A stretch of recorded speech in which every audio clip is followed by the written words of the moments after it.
emergency for the first time in about This is Jim, and Receiving this message.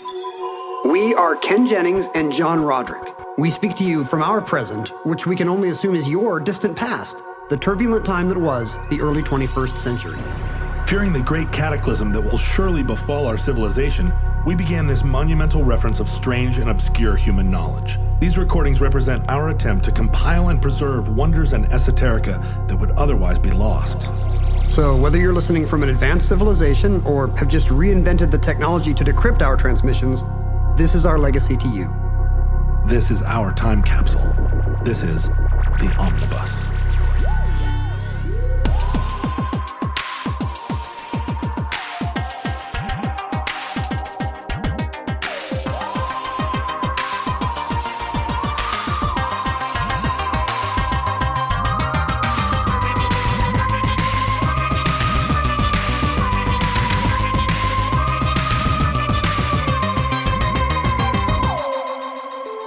You have accessed entry 385.PR0633. Certificate number 36857. Dueling... Oh, wait. I was about to say dueling scars, but it's really dueling scars. Dueling scars. Dueling scars. Ich denke mit meinen Konzentration auf einen harmonischen und fröhlichen Verlauf. Dueling scars. Two scars. You and I sit and trade off our different scars. What's your best scar? I'm pretty scar-free. Let me think. No dueling scars. No. I used to donate plasma in college to Oh, you've got junkie to scars. buy groceries, so I got needle tracks. Does that count? Yeah. Yeah. Here's you. Yeah. Do you feel like you're good with conflict? No. What does conflict do for you emotionally? I'm somebody that problematically sees red when really cornered. Yeah. But I also don't like to be misunderstood. So it's really hard for me to be online because being online is all about being misunderstood. And It's funny that when I mentioned conflict, you went straight to online, the only kind of conflict, day-to-day conflict we now have in our society. For sure, It's where you can find 100 people disagreeing with you in minutes. Yeah, and in the mid-2015s, in mid-2015, in the run-up to that election, all of a sudden what had been a very relaxed and fun place, Twitter, where we made jokes and slapped and tickled with our pals, became a place where people were screaming at me that I wasn't sufficiently leftist, a thing that I could not bear to hear, having been always far to the left of anybody else. And I remember writing people some mad tweets. Manifestos? Like, go stick it where the sun don't shine. But I've also, I went through a period where I was in fist fights a lot. And so Is that a different part of the brain and the psyche that, that'll see you through a fist fight but somebody cutting you off in traffic will still make you mad in a different way for the rest of the day? I've gotten in control of my traffic thing. I don't have road rage because I just long time ago realized, if you spend 4 hours in traffic on an LA freeway and spend the entire time trying to get ahead, and then you look over and the same delivery van Volvo, just right next to you, and they have not been stressing at all. All you have to do is do that once and realize, like, oh, we're all in this together. But, the fistfight thing comes from like a sheriff mentality I have where I'm like, I feel somewhat put on this earth to resolve conflict when other people are having, in public places, like, hey, let's take a little break here. I'll be the grown-up arbiter. Yeah, like it's something deep inside of me. Like, I'm going to step in here and keep you two apart. But in situations where they turn that energy on me, like mind your own business, or like ever push me or hit me first, yeah, it's the see red problem. And I had that even with non-physical altercations where I think of myself as a person who just abhors conflict and would have my day ruined by a minor set to. But at the same time, if somebody like snipes at me, I immediately will, yell back and then think, well, I shouldn't have done that. You are withering on Twitter. I mean, since you've become On Twitter, since you've become America's sweetheart again, you've tempered it a little bit, but I've seen you really take people out. Just never on. Yeah, well, and on Facebook too, every once in a while, you're like, interesting. Interesting, dummy. Dear dumb.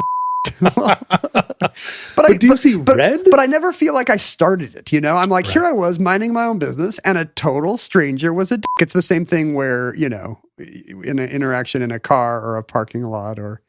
Yeah, I never walk into a situation like, I'm going to kick some ass.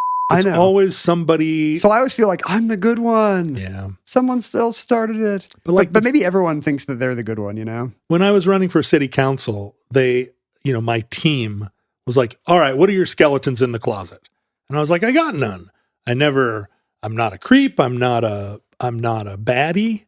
And they were like, so no skeletons. And I was like, well, I mean, do you count getting into bar fights? And they were like, tell us more. Yes. And I was like, well, there was the one time, and then there was that other time, those two Australian guys.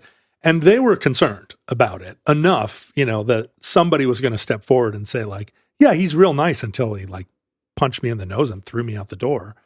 And I had to confront like, oh, maybe I'm not the good guy if that's happened more. It's like the early AA meetings I would go to and sit there and be like, well, kind of pouty. And then you'd watch somebody come in, also pouty, and say, yeah, well, they say I've got a drinking problem. I've only had 4 DWIs. Like, that's just normal. And everybody would laugh. Like, I thought you were going to say you punched that guy. Then I'd punch that guy. And then I got up and I just beat the shit out of him. And everybody at the meeting did. Don't come in here with that baloney. Everyone cheered. No, that guy's name was Albert Einstein. You only realize how dumb you sound when you hear somebody else say something really dumb. And you're like, oh, right. And I see that too. I look back at some withering thing I said on Twitter and I was like, why was I mean, the importance of keeping your composure and just laughing it off when someone is a dick to you first is so, I think it's so elemental to the process of being an ethical human that like Jesus literally uses it in the Sermon on the Mount. He's like, you should turn the other cheek. Like, Of course people are just going to be slapping at you all the time and you just gotta roll with it. I see instances of it where someone just takes the hit over and over, and they can respond both wittily and also, could put that person in a chokehold, and they don't. And I admire it so much, and I aspire to it.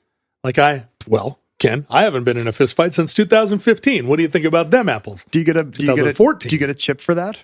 Do you have a 9-year? You're coming up on your 10-year fist fight chip. I am. No, I don't think so. I think even saying this, people are like, what fistfights have you been in? I don't think any of them made the police newspaper. Reports. You should just admire everyone who doesn't reply on social media. Like, look at that guy. Look at these 6 dumbass things in their replies, and they didn't say anything. What's interesting is the most enlightened person on earth. Not to ever mention my own personal Patreon, because I know that it makes you seethe. Well, I just edited it. I just told Mark to edit it out of the show. But did you not know that every time you mention on the show, it goes to like some technical difficulties music? But I have a message board there, and it is the most, like, if you are on a message board on a Patreon for somebody. Yeah, you have to pay to be there. You are really within a group of people that are like, I want to be here. And yet there's still disagreement within that space, even disagreement with me. So I'll type something and I'll get somebody that believes that we're in late stage capitalism and they're super mad about it. And I'm like, look, I'm just telling you that houses might have been $20,000 for the boomers, but they were making $1,800 a year. And every once in a while, somebody's just like, no, you're wrong. I'm like, what are you doing here? It's so strange. I mean, people pay to get into Fenway Park, and every day there's 6 fist fights, Everybody there paid $70 for those seats, and they're still like swinging away. So yeah, but that's their character. That's their natural character. Patreon's cheaper than most Major League Baseball games. I guess it's true. But I don't think you can keep that kind of conflict out of the world now, just because there's no.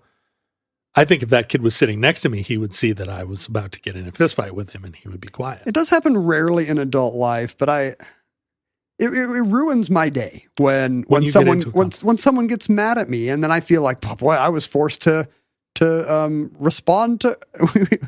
Like a few years ago, we pulled into a library parking lot so I could run in and return my kids' library. My kids were little enough that I'm still returning their picture books or their Magic Treehouse books or whatever. And so I pull into a 3-minute spot and I run in to use the book return. Right. And this old lady with some kind of Central European accent that I associate with authoritarian rule keepers comes up to me and is like, "This is a 3-minute spot. You cannot park here." And I said, "Oh, I'm just using the book return," but I'm already kind of like bridling because like, who are you? And I'm just like, I'm just using the book return. I haven't been here 3 minutes. And she's like, "You are not allowed to go into the library if you park in the 3-minute spot." What is it for then? And I was like, maybe she thought I was going to use the outside book return. It's not clear. I see. But I just remember saying, "Hey, do you work for the library?" And she was like, "No." And I was like, "Then you need to go find someone who does, because otherwise this is not your business." And then I was like, "Hey kids, they're having a book sale." Then I'm just a jerk. Like, "Hey, let's come look at the book sale tables," Even somebody that works for the library, it's not their business either. It would be a meter maid. They are going to be very unlikely to be really aggressive about somebody staying in the 3-minute spot for 4 to 6 minutes, I think. Considering that there are 4 people living in the bathroom at the library at that moment. But this was a self-appointed senior citizen. We now have a name for this kind of, can I speak to the manager kind of person. Yes, we do. We didn't at the time. This was 10 years ago. So we were down here. It ruined my whole day. So, and then are you seething? Are you like replaying it? Yeah, you know what I should have said to her? Yeah. We were down at the tennis courts not very far from here, and it's one of those where there's a code to get in the fence. You got the code because you live in the right neighborhood. Yeah, and we went in. We had the code. We went in, but our little girl was there, and she did not want to play tennis. She wanted to run to and fro. So we put a little rock to block the gate from fully closing. We didn't prop it all the way open, but and so we're in there playing tennis, and the rock is there. And an old man. That would be cool if the Rock was there. The Rock was there. He was just like, "Let's play you doubles. guys want to play tennis? I'll play both sides of the doubles."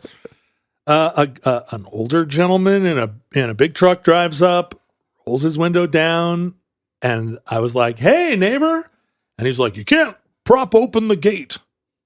And I was like, "When we're here, like what?" Who's going to come? We're in the middle of nowhere. We'll guard the court. It's good. You're the only other person here. I could see someone coming for 15 minutes. And he's like, "Can't over the gate." And I was just like, okay. And I do the like slow walk over, the slow move of the rock. Just like, is this making you happy? But it makes me mad for an hour. But I've definitely... You're still thinking about it, I can tell. I've had weeks ruined by encounters like that. And it really...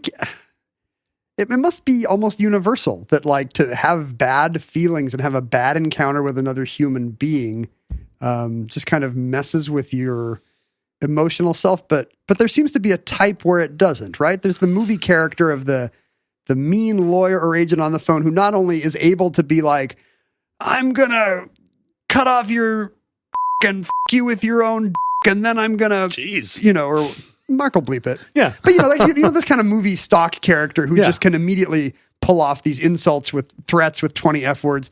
And he's not just good at it, but clearly he thrives on it. I mean, I'm in show business. I know a dozen of these people. You surely must, although you're in polite show business. Do people still scream at each other on your side of the show business? Are you saying gentle indie rock is not polite show business? No. Well, the thing is, gentle indie rock bumps up against actual rock music. And those people, they're putting cigarettes out on each other. And then they all go into the hot tub together. Like they seem to have no object permanence. Are you a grudge holder? Are you still holding a grudge against me for something? You are. I can't think of any grudge I have against you, but I've had people that I think, years ago, I think had the opportunity to treat me well and instead called me in and were dopes. Yeah. And I still think, boy, that guy was a dope. Yeah. Well, and it doesn't really affect my life much, except like on a sleepless night, I might be like, what should I have said to that dope? Yeah, every once in a while you'll say to me like, "Oh, go get another cup of coffee," and you're referencing like something that happened years ago. Well, just like you're always doing that, and it feels like, oh yeah, right. It's I do that a little bit, like keep score.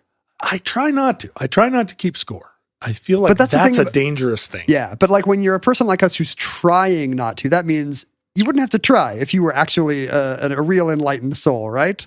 I feel like I'm trying, but it does take trying. Yes, my sister rages, but then an hour later she's over it. And that's not me.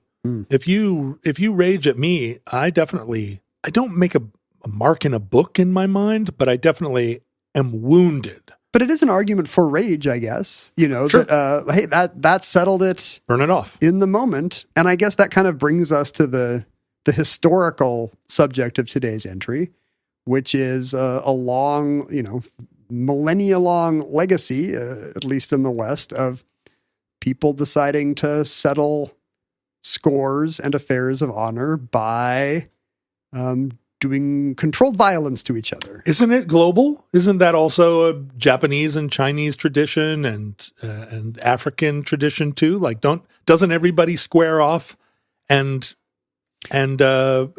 fight for their honor? Yeah, I was looking at the the great thing about Wikipedia is you'll be looking at whatever the topic is, there will be a little paragraph that's like Princess Diana sex dolls, and then it'll be like Romania. Romania has not sold a Princess Diana sex doll since, right? Because there's some Romanian user. And then it'll be Indonesia. In Indonesia, the tradition of, and yeah, it turns out that dueling is a pretty universal custom. But I just think it's funny for us as Westerners who, I think largely we spent the 20th century kind of tittering at cultures who have that kind of sense of, I must keep my honor. I have shamed my ancestors. I will never lose face. Like, oh, what a weird backward way of living, except that's exactly what the Western European tradition was. I mean, there's an ongoing thread on 4chan, a place I never go. And yet somehow know all the ongoing threads. and the concept of it is, look, say what you will about white people, but their whole vibe is kill everyone, fight everyone, kill everyone. And they've only... Wait, this is what recommends us? No, this is just like it seems like, oh, white people are so wimpy, but if you go back in time, it's like they're the most murderous race. Be careful. Be careful antagonizing them too much, because after they got done killing each other, I have to say there's probably millions of people in the developing world who have not forgotten that white people are great. 100% no.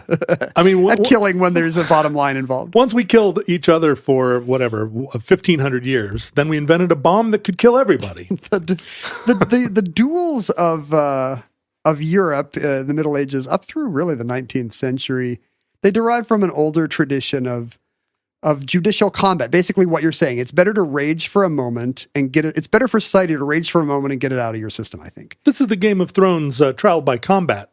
Exactly. That was a real medieval thing, trial by ordeal or combat. And the idea is, the putative idea, what you announce is that, well, obviously God will be on the side of right here. Right. So if you guys just hack it out with your swords, obviously God will smite the one who was wrong. I didn't know. And we've settled it. Trial by ordeal. I feel like I could win any trial if it was trial by ordeal, because I can survive any ordeal. I mean, put me in somebody posted a thing the other day, like, could you live in a padded room for a year in exchange for $30 billion? But isn't this thing where you're imagining you're good at an ordeal because you never had to do it? Well, but I too imagine that I would be good at ordeals. I feel like I've lived in a padded room for a year and didn't even notice it. But no, I subject myself to ordeals just as a matter of self-flagellation. I put on the hair shirt every morning, Ken. I watch Family Guy just to see if I can do it. Whoa, can you? No, I can't. But even though this is what's announced, like, look, it all worked out. God killed Sir whoever. Sure. I think, in fact, the idea is this will actually, by having a structure, this will prevent violence, by giving this official imprimatur, this will not become a brawl. People will not get their families involved. It won't turn into a feud and then a generations-long thing. Yeah, you always feel like there should just be neighborhood stick fights, and that would resolve. Yeah, this is your whole thing. Yeah, 90% of all conflicts. If you pretend to civilize violence, then maybe you avoid the uncivilized, out of control violence, like fighting fire with fire. Think about all the wars that would have happened between Boston and New York if it weren't for baseball. For baseball, yeah. But there's a tradition almost 1,000 years long of saying, actually, this is dumb. Like, this is not the right way to settle disputes. Like the Fourth Lateran Treaty of 1215, the Catholic Church says there should be no trial by combat, trial by ordeal. Priests are not allowed to participate. What wussy pope was that? Yeah. Like, you've got an Inquisition coming in 250 years, buddy. Oh, you're not into unfair trials? I bet. It wasn't that long after Charlemagne was just drowning everybody. I think, the idea was to prohibit priests from taking part, but they were often called upon to be, as you imagine yourself in the bar, to be they were called in to be the impartial observer of whatever the combat was. What about all the monks that carried axes? All the shotgun carrying monks that were out, like, laying down the law. Little Johns. Those might just be in movies. They wouldn't all be in the monastery together, right? That monastery would die out very quickly if all the monks actually had shotguns. Well, unless the monastery was like, all right, boys, head on out. Keep the peace. Oh, they like the Benedictines go out and kill some Dominicans? Yeah. And take over their monastery? Just wander the town, swinging their axe. I mean, that's more of an Eastern tradition, right? Like the advanced meditative Shaolin or Kung Fu type monk who also, when his back is to the wall, right, can run across the treetops. We'll have to do some flying kicks if that's what it takes to clean up this town. Yeah. But also, there's I don't know, isn't there certainly it feels like Russian monks. Maybe it's just the one. It's true that, there's probably 100 cool Russian monks, yeah, and they all just had their reputations ruined by one weirdo. One weird monk. Maybe not even a monk. There's a cool Orthodox monk in Brothers Karamazov. So, sure. That guy can make up for any weird Rasputin stuff. You definitely notice there aren't a lot of fighting rabbis. Isn't that like a football team? No, it's like the yeshiva fighting rabbis. It's like a Brooklyn baseball team from the classic era. Exactly. They're barnstorming. These are all men we're talking about. I mean, you really can't discuss a topic like this without pointing out that today we would refer to this as just the ultimate in toxic masculinity, that when two guys are mad at each other, instead of talking it out or buying each other a drink or getting weepy about their mums, that what they should really do is advance to swords or pistols in the right era. Yeah, I mean, it definitely takes at least 50% of the toxic masculinity out of the game, right? The worst dudes, only one survives. But maybe the worst, two men enter. But maybe the worst dude wins. Maybe it actually concentrates the toxic high tea. It still is why the average lifespan of men is shorter than women. Because we seethe more? Maybe. It's all heart disease, isn't it? But I think it used to related. Be risk taking and cigarette smoking. Yeah. But today, if men spend more of their life quietly seething at each other than women, I'm sure that takes its toll on cardiac health, right? Like that lady who was trying to get me a ticket at the library, maybe she took 6 weeks off my life. Not because of anything she did in the moment, because a week later, I'm still like, what was her deal? Well, the problem is this: we're talking about his story, and so all those hair pulling fights never make it into the big tomes. I mean, that's an interesting part of the history of dueling is we kind of get the high profile ones. Yeah, right. We get the fancy people with their well-ordered duels and their seconds and they're slapping each other with silk gloves. But that might not tell the true story of how most of the duels happened in country taverns. Sure, in pubs. It might have been a little between less, wenches, probably. Might have been a little less orderly. Feels like a script I'm working on now. Just because you said wenches? Did that made you think about your fanfic? Just fighting, wench fights. Wait, a wench fight means you're not fighting with a wench. No, two wenches are fighting and you're sitting in it. Because a sword fight is two people holding swords and fighting with them. Oh, I see. You're saying sick your wench on someone else's wench? I guess. I mean, you don't want to be swinging her around that fanfic gets like a halberd. Even crazier. But as you look at these histories, you can see, just based on kind of statistically when the duels happened and to whom, you can kind of see what the trends are. And it is often a very masculine culture that you would think stereotypically values this kind of old-timey masculinity and honor. In the United States Navy, between the American Revolution and the Civil War, almost as many service members of the Navy died in duels as did at sea. Whoa. Really? Yeah. Like you get these guys on shore and they just can't wait to get an affair of honor going. Right. Wow. Crazy. It's so hard to imagine now. to extrapolate from, me getting yelled at in a parking lot to how that turns into 10 paces at sunrise. I guess it also speaks to how that period in American history, it's not really rife with pirates.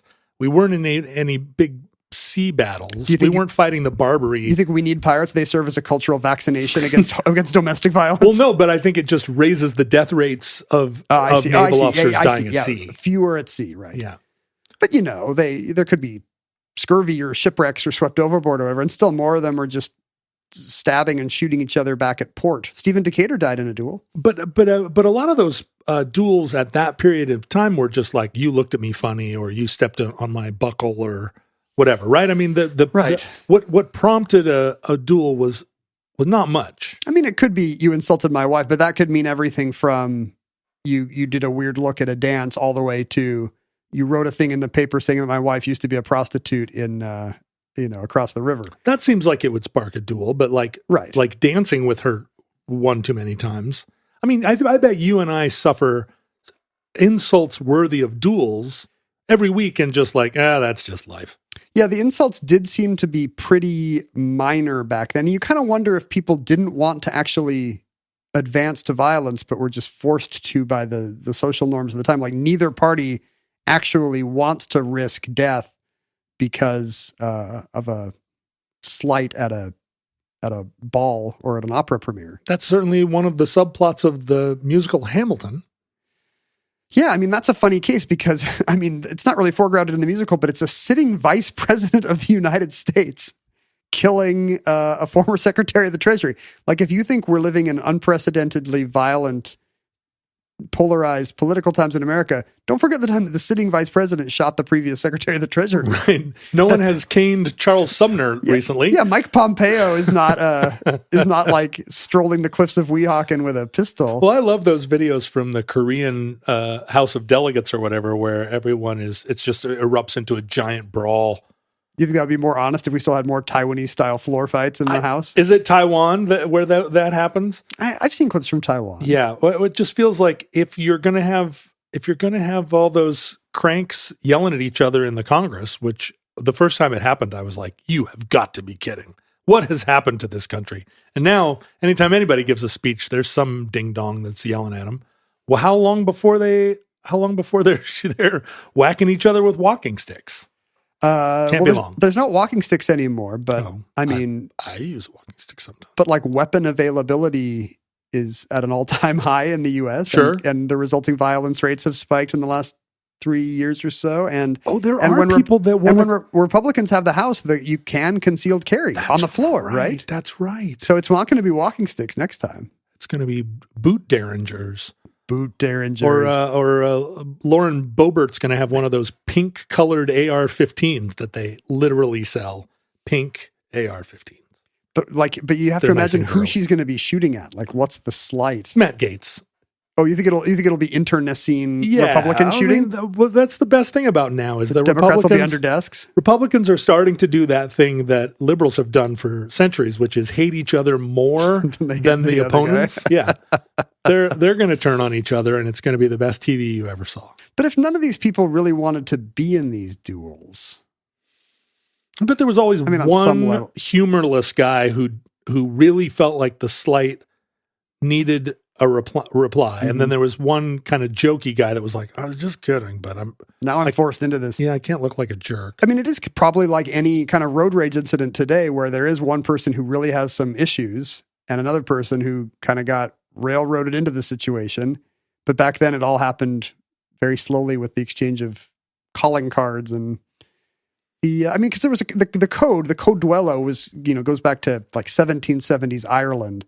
These list of rules that keep it civilized. So like the Marquis de Queensberry, except for dueling. It is the equivalent of that. And as we'll see when we get to like German student dueling, which is the subject of this entry, it is kind of analogous to the old thing about how like, you don't want to bob and weave as a boxer. That's low fighting. That's cheating. It's honorable to see who can stand there and take the punch. You're not supposed to float like a butterfly? No. You're just supposed to sing like a bee. No, like, if Muhammad Ali was in 1880s Britain, well, he would have problems for many reasons.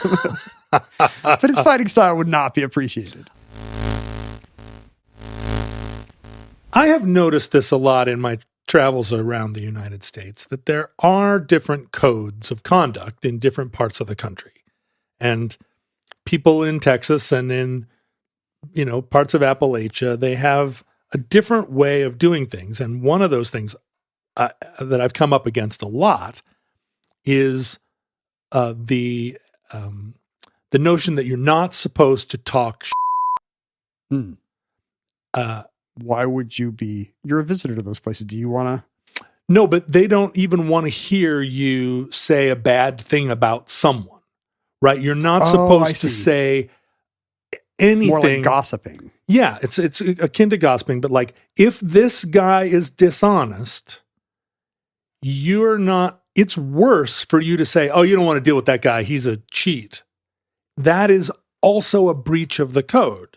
You're supposed to communicate, maybe don't deal with that guy, but not go over the line and actually talk badly about specifically. And I come up against it all the time because I'm like, well, that's all we do in the West. We sit and, we just run down a list of each other's faults. It's a form of love. But I've definitely, with friends I have in the South, there's that sort of like, they will never speak ill of someone. If you don't have anything nice to say, don't say anything at all. And there have been times when I felt like, I wish you'd told me. That would have been good information. And they're like, well, there's a laconic sort of don't say bad. And so I bet there are duels between those, where one person like me is like, oh my God, you got to hear about this guy. He pulls his nose hairs out and puts them in his soup. And then I'm talking to somebody who's like, a man killed my uncle and I watched it happen, but I wouldn't have said. And you're like, oh, wow. Dueling lasted in the South long after it started to be perceived as bloody and uncivilized in the North. Like so many things.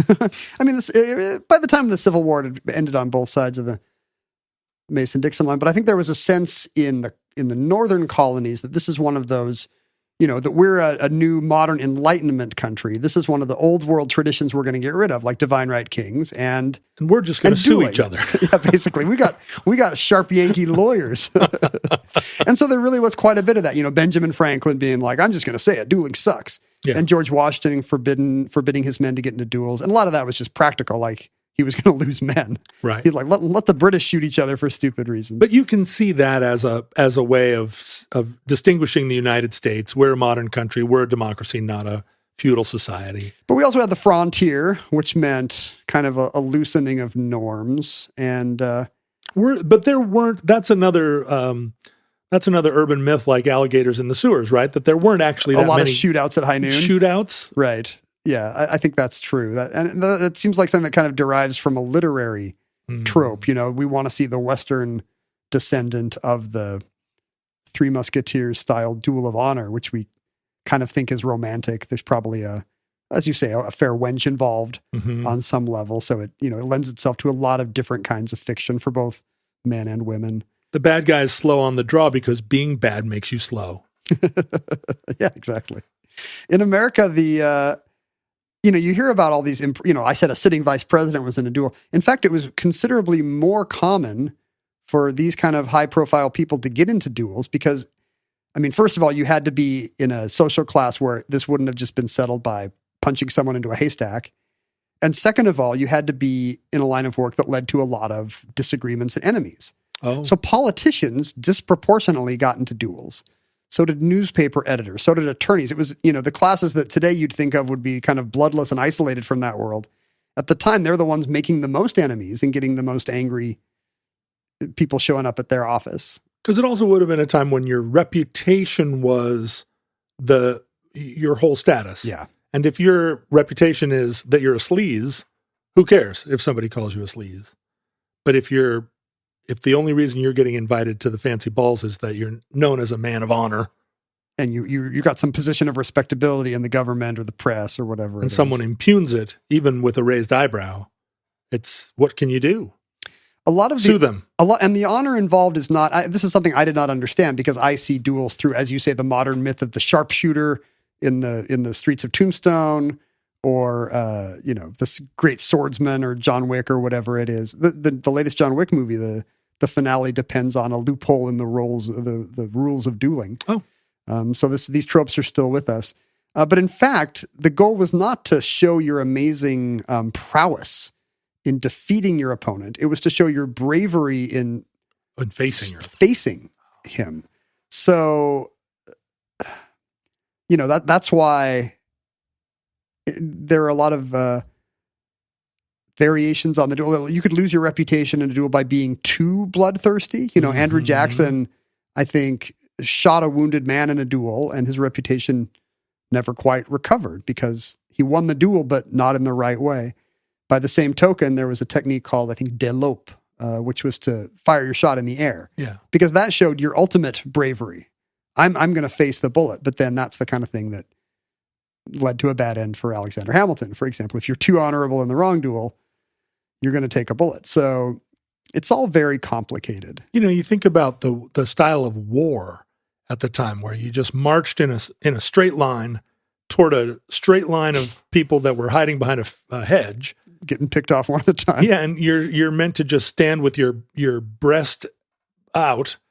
And often the battle is won by which side doesn't duck and run, right? Yeah, right. Like it's just a war of attrition. Like how you started with 18,000 and they started with 15,000. But our lines didn't break. Like it's the people who just kept walking ahead in the face of the fire. Which made sense, I guess, when two armies walked toward each other. But when one army is hiding behind in a ditch, and everybody else is still wearing bright red and standing in a line, it feels like you're not adapting to the times. But there still was that sense of like, well, you don't run and you don't sneak. You take your knocks. It's hard to, I think about Pickett's Charge a lot because I was at Gettysburg. You were there? I was at Pickett's Charge. You're older than you look. But I was on a Back to the Future hoverboard, and I was just flying all around the machine gun. I was looking at some interesting kind of academic work on what led to the decline of dueling. And, you've got this kind of religious and civic disapproval for various reasons going back almost 1,000 years. But there's an interesting piece of work done in 2020 by some sociologists to try to correlate accounts of duels, the prevalence of duels with post office density. Mm-hmm. Their prediction being that what leads to a decline in dueling is greater state capacity. Basically, the academic term for a strong, reliable government that you trust to keep the order and maintain justice without these kind of individual acts of honor and violence. So as post offices go from just big cities to smaller as they start to hubs. dot the countryside, should duels disappear in those same countrysides? And it turns out the correlation is quite close. Wow. Post offices come in, duels go out. I thought maybe it was that you got your letter faster, and so if you wrote someone and said, "Sir, I take great umbrage," and then the letter came the next day, No, I only meant to say or if more that your post wife offices, was very beautiful. It's a compliment. Or that more post offices mean more disgruntled postal employees. That must have come later. Yes, that's a short-lived trope, right? Like the post office really got a bad knock from maybe 2 or 3 crazies tops. Yeah, it's like Tylenol murders. And then there was a generation of stand-up jokes. We should probably do an omnibus about kind of the forgotten post office murders, the forgotten trope of the crazy letter carrier. These days, it seems so quaint. They killed 2 coworkers, and it was like front page news for a month. Yeah, it really is. You can't think about this culture of violence and dueling in 18th or 19th century Europe without just kind of thinking about where we are today and like the ways in which that kind of let's settle this score ourselves thinking is gonna come back, but with AR-15s this time. It's funny how much again the conservative pushback is always to arm the teacher, or right. The more people that had guns, let's make it more like a duel. Yeah. So if they could defend themselves, then it would be fair. Yeah. And often these killings I'm noticing a lot of these recent killings are defined in terms of, well, there was kind of a defense of honor. This person walked in the wrong door or tried to get in the wrong car, or, a DoorDash guy goes to the wrong, or whatever. And someone had to, and defending your house is not quite the same as defending your honor, but it seems similar, like an insult was made. Somebody else tried to get in my car. Drunk teen tried to get in my car. Of course I came out shooting. Well, these days, because everyone is an aggrieved party, even those people that go and shoot up a school, if you read their manifesto, they're the ones that are persecuted. They're the ones that are defending what they perceive to be America's honor or their own. And I don't ever see how 6-year-olds get involved, but there's no one in America right now that doesn't feel like they are the victim, even up to and including U.S. senators. This brings us to a kind of an interesting part of dueling culture that rose up in Central Europe, Prussia, Germany, and Austria in the 19th century. Which you think of as peak honor with nothing else. Yeah, and there's some other interesting factors at play here because the setting is university campuses. Oh. At the time, to get into a university was kind of a rare mark of honor. And, for the same reason we see stupid traditions littering Harvard and Yale and Princeton today, our elite institutions. I beg your pardon. Like getting a tiger tattoo on your butt? Well, I just, Skull and Bones and saying boola boola and joining the Whiffenpoofs and being in Princeton dinner clubs, all these things that we would just laugh and laugh at somebody were to try at UTEP. But for some reason, because it was historically difficult and elite in itself to be on the campuses of these places, of course you had to have all this elaborate regalia and rigmarole associated with life there. And the same was true in Heidelberg and all the other great German universities in the 19th centuries. It was a real status symbol to be there. I mean, it's the reason why there's a fraternity system, right? Like, hey, I got into university. Let me assign some Greek letters to my name, and then we can do weird hazing and stuff. I mean, the day that it's against the law to say boola boola is the day that I pack up and leave this planet. You're not a Yale. Do you feel like you have the soul of an Eli? Oh, that's a long-standing problem. Wait, I think I got it wrong. Is it Eli Harvard? No, Eli is Yale. Yeah. Okay. See, I don't know. I'm a good son of the soil. I went to a Western state school like all good-hearted people. So lots of dumb traditions rise up on these campuses. Not hard to predict if you've ever been to an elite U.S. school. But also, students had to travel between home and school, which meant they had a right that was normally only given to the very high classes, which is they could carry a sword anywhere without reprisals. Oh, I see. So in the same way that American gun culture has given us our violence-filled society, you now have university towns where everybody can carry a sword, and they've got all these dumb frills and traditions built around every element of their lifestyles, and they're college students, and they're Germans, so they are drinking heavily. Imagine how much a college student drinks. Now imagine how much a German drinks. Okay. Now put the Venn diagram together, and I'm always getting in arguments with people who want to use the Gaussian bell curve to dismiss any comment I make to the effect that, Germans drink a lot. They're like, well, technically, and it's like, what do they say? Technically and stick it in your ear. The Czechs drink more or something? No, the point is always that everyone is the same. Everyone is equal. There are no national characteristics. There are no traits. We are all just one happy, I don't know if I believe that. Undulating people. Culture is pretty powerful. Yeah. Culture is a powerful thing. I'm not saying that Germans are innately, genetically prone to alcoholism, although I'm not saying they're not. But the thing to remember also is in the mid-19th century, there was no Germany, right? Right. It was a confederation of almost 40 different states, states and free cities, right? So all of these university students would have also had some sort of heraldic, connection to, my uncle is the Duke of Schwabenstein. And you're traveling through foreign lands just to get back to campus after you come from daddy's harvest or estate. So you won't be surprised to learn that there are a lot of drinking societies that form among these kids. Sure, I've been to Schützenfest. They like to hoist a few.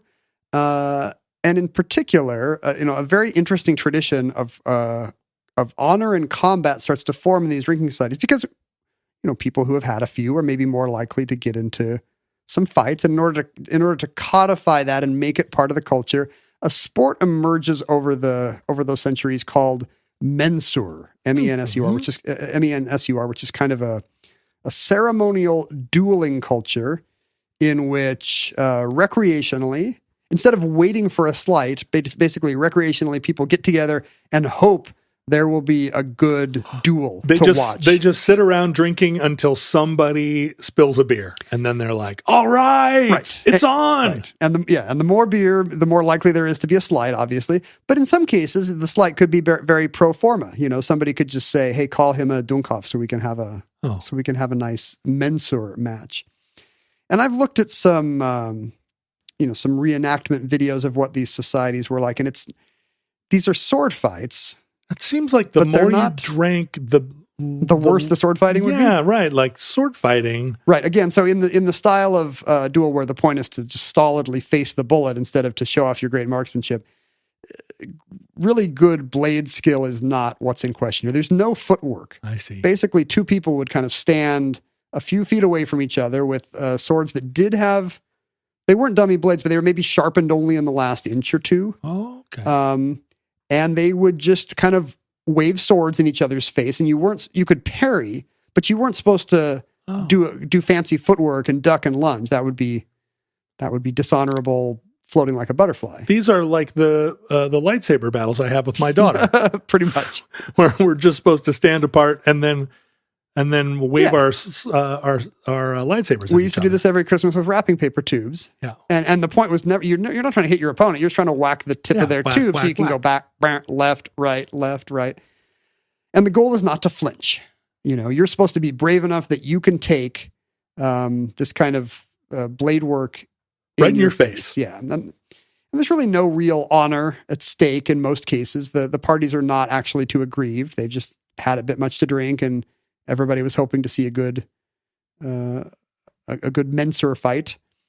Let's see. You'd be holding the sword in your right hand, which meant typically. I mean, at first there are injuries as the sport develops. Somebody punctures a lung, and then they're like, "Ooh, well, we should probably rethink how our drinking society works."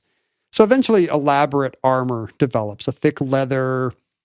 I mean, it becomes a smock because it goes down to your knees. The idea being that now there won't be any organ damage. You've got a gauntlet on your sword hand. You've still got an eyes, nose, ears. Or do you? So by the 19th century, these dueling societies are wearing what look like spectacles, but instead of glass lenses, they've kind of got wire mesh. The stuff you would make a fencing. Oh, I see. A fencing, what are they called? Helmets? A halberd? No, that's a different sure, thing. It's not a halberd. But are they helmets? Are they hoods? What are they called? Yeah, helmet hoods. The mask. Whatever the fencing mask is made out of today.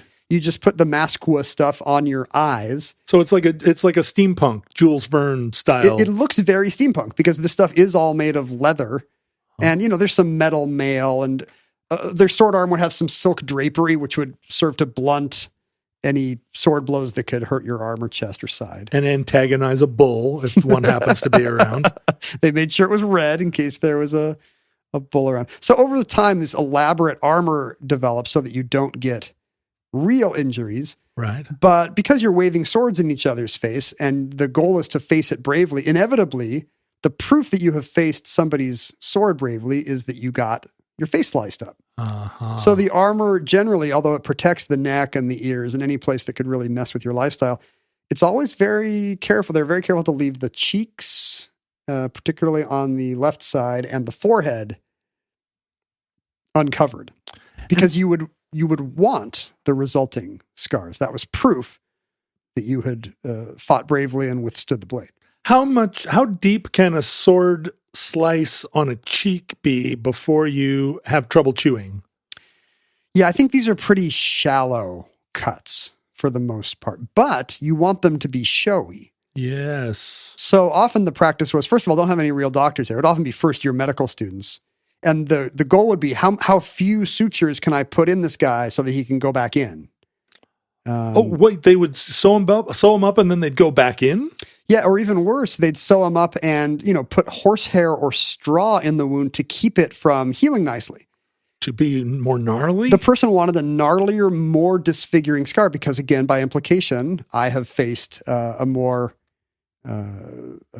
bloodthirsty opponent. I have shown greater honor and bravery in facing such a grievous wound. Did they not want to get married?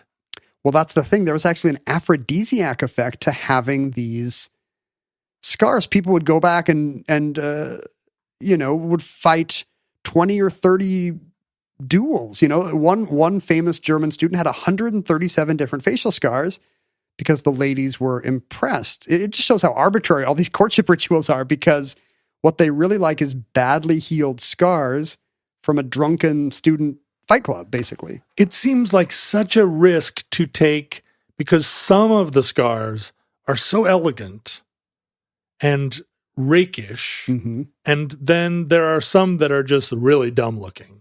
And you want... Are you looking at historical dueling scars now? Yes. Yeah, so this produced a generation of Prussians right up through the Third Reich, right? Which, by the way, banned the practice in schools, but it was too late. All the big generals...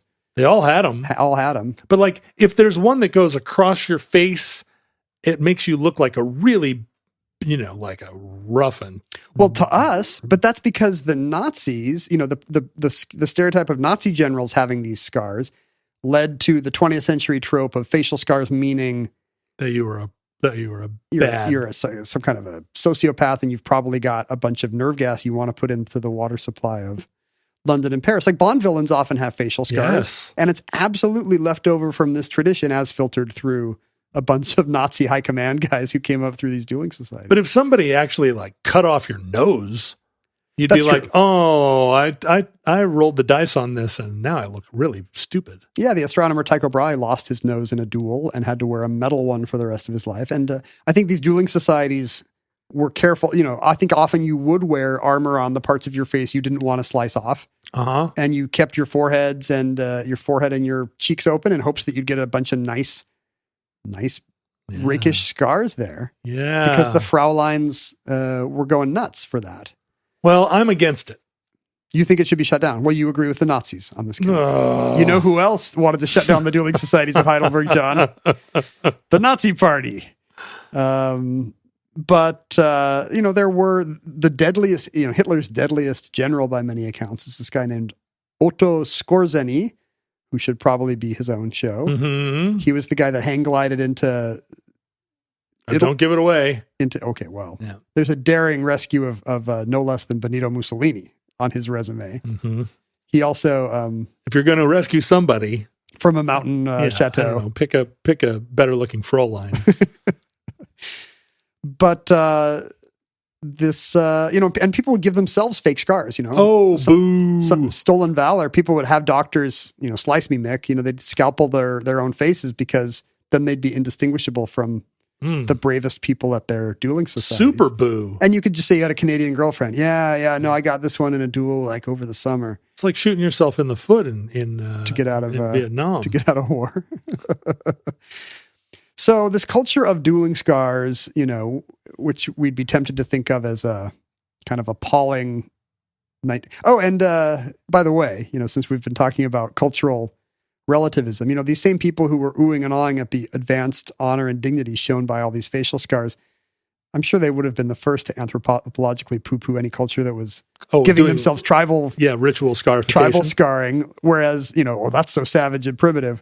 Whereas those people are doing it for the exact same reason. This is a marker of honor and bravery to face this kind of pain in my community. Right, the Maori facial tattoos. Yeah. Although there were enough European sailors that ended up kind of adopting those tattoos. But they were all like Mr. Kurtz is going native, right? Yeah, I guess so.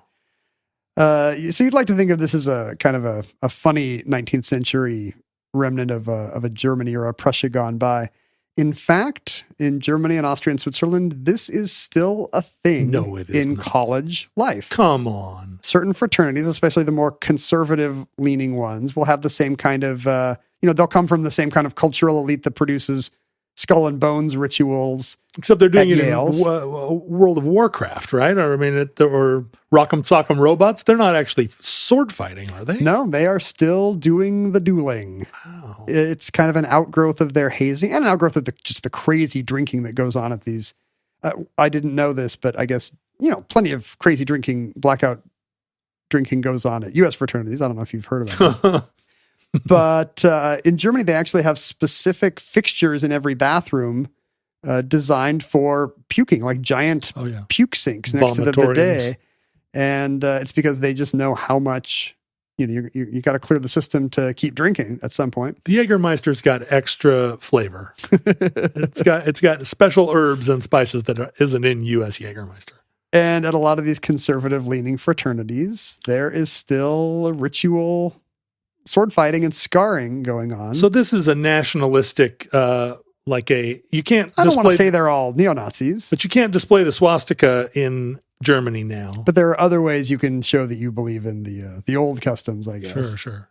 Although I guess Nazism isn't really the old customs. No, they were the Third Reich. It's great. There were two other Reichs. They thought of themselves as the last custom. That's right. The 1,000-year Reich. I think I've read that a lot of in these modern combats, now that facial scarring is no longer an aphrodisiac for many college, for a lot of the sorority girls. Although you and I, neither of us are German sorority girls. We don't know. And you and I mean, I was not heavily scarred, and I was not a super hit with the ladies in college. Maybe I needed more grosser facial scars. I've got scars all over my body, including on my face, and when I tell the rakish story of them, typically girls just roll their eyes. When you do it on the podcast, I roll my eyes. Yeah, but you don't have a big Blofeld scar. Maybe you should. I get eyes rolled at me so much. What does one have to do to be taken seriously in this goddamn country? I think today there's more. The blades are more likely to be dummy fencing blades. There's more likely to be. There's more likely to help. Yeah, they're going to be making noises. But also, they will try to inflict wounds on the top of their head because that can be hidden by the hairline. A skull tattoo. They still have hair. These aren't all skinheads. Okay. These are the good Germans, in quotes. But there are still these societies where the dueling scars still have the same import that they would have at, in Heidelberg or Salzburg in the 1890s. I bet you there are students who are really good at giving cute scars, and everybody wants to fight them. Oh, would you insult me? Yeah. No, I'll insult you. Here we go. It's Helmut. He's the one that gave me this incredible. Where did you get your scar? He's got a great light touch. Yeah. Yeah, it's the equivalent of getting a tattoo, I guess. Maybe we're keeping Germans from getting those weird gauged ears by. There you go. Yeah, if you're going to get a tattoo of a pig flying and also smoking a pipe, you're not going to want to just get that from a guy in prison. You're going to want an expert. And that concludes dueling scars. Dueling scars? Dueling scars. Entry 385.PR0633. Certificate number 36857 in the omnibus. It would be like this. Dueling banjos are two banjos having a face-off. But a dueling banjo would be either a banjo you whack somebody with or that you received for winning a duel. Can you imagine how many banjo fights, and I don't mean playing the banjo, but two people squaring off in a holler with banjos, fight to the death. They've got real appealing handles you can grip on. Well, and they're surprisingly heavy. Imagine hitting somebody with a banjo while they're trying to hit you with a banjo. This is not a thing that hasn't happened. And it's not a thing you want to be clear, you're not condoning this. I feel like if we did an episode and enough research, we would find enough documentation of people fighting to the death with banjos. If I just Google the phrase banjo wound. Banjo wound. What do you think comes up? I bet it's wounds to the soul. Oh, and it's a problem because it's wound banjo strings. Oh, never mind. These homophones are ruining my life. Have you seen the video of the guy who's in string cheese incident or whatever up in the mountains playing his banjo, and a fox, a wild fox, loves his banjo playing and will come out of the forest and just kind of sit there and listen to him play the banjo? It's too bad it's not Fleet Foxes. If you're that kind of hippie, modern hippie, it couldn't be a more perfect scene. It's Orpheus. It's basically our modern Orpheus. Yeah, the fox is just like this banjo. And he's a good banjo player. I won't deny it. Futurelings, in the unlikely event that you are a banjo player and are on social media and are listening to Omnibus and have attracted a fox with the dulcet tones of your playing. Are you Foxworthy? Are you Jeff Foxworthy? You might be a redneck if you play a banjo to a fox. Go on Facebook, Twitter, and Instagram and follow Omnibus Project at Omnibus Project or at Ken Jennings and at John Roderick. The two of us, you can see Ken really excoriating people who dare question him on Twitter. No. And me just posting eye-roll worthy sub-memes. But you can find us there. You can email us at theomnibusproject@gmail.com. You can hang out with other futurelings and potentially even verbally spar with them, although you'll probably get canceled. On Facebook, under the Futurelings fan page, and also on other social media sites and video game blogs. Just search for Futurelings. Yeah, John's getting into esports. Yep. If you want to watch John play Call of Duty. Yeah, I'm on there sharing secret U.S. government documents with my white nationalist teenage friends. Good job. Thanks. You can send us actual mail at P.O. Box 55744, Shoreline, Washington, 98155. Sounds like you've got some mail over there, Ken. There's mail a-rustling over here. Andrew was listening to the Batavia episode about what kinds of Indonesian goods were making their way back to Europe, including the spice trade. He seems like he's on board with that. But then he says we veered away to teak, ivory, saris, sitars, and gamelan music. Did we? Apparently he thinks we're maybe stereotyping the Indonesians a little too much. But he agrees, and he wrote a paper in grad school about the East India companies, and he encloses cloves and nutmeg, which originated in Indonesia. Nutmeg, of course, is a giant seed. Looks like a monkey poo. The cloves look like little nails or brads of some kind. Sure, but they smell great. He encourages them to leave these in the bunker. He must think we smell bad. I could swear that all of that was just a bunch of psychedelic mushrooms. I guess if you put cloves and nutmeg in a bag together, it looks like a bag of mushrooms. But if you separate them out, you can see the cloves go in a ham. That's and right. the nutmeg gets what?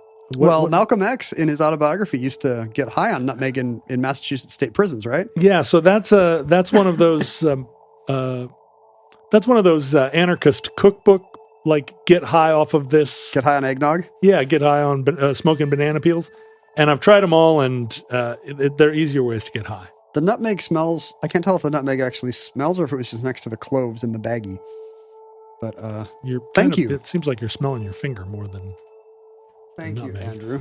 Oh no, I was smelling the nutmeg. Let's grind that nutmeg up and see what happens. Let's see what happens, yeah. Michael sent you in particular, John, a photograph he took. He's a professional photographer. This is Tybee Island. He includes his card if you're interested in his aerial video photography studio, Vertically Inclined. I was just on Tybee Island. And did you mention it on a different show? I posted a picture of a lighthouse on Tybee Island, and I heard immediately from Michael saying, I am a professional photographer and have photographed that lighthouse. And I said, awesome. And he said, I'll send you a picture. And here it is. And what a gorgeous photo. It's a beautiful photo. I stood dawn there. Or dusk? This would be, let's see. Which way does it face?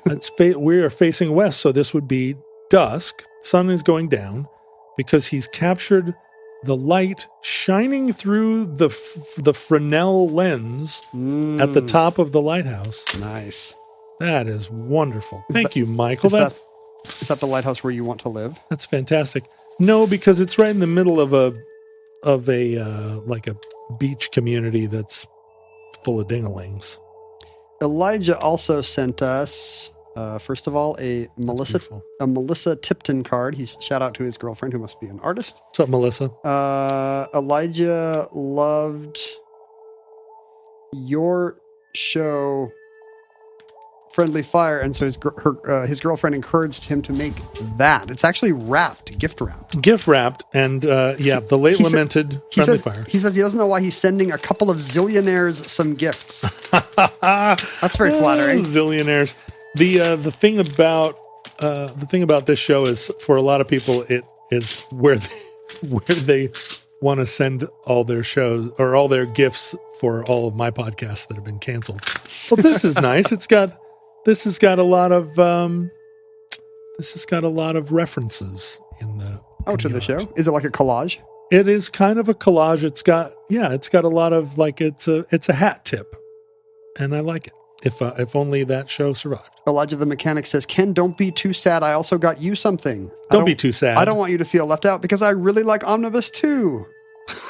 I think Elijah has put me in the friend zone. I like you too. It was created by a local Austin artist. It's kind of a Japanese monster themed to-do list titled Things and People to Destroy. Oh, that's nice. And then 2 either very small mouse pads or square coasters with other Japanese style kaiju on them. A flying eye with dragon wings, a big 4-eyed armored demon man.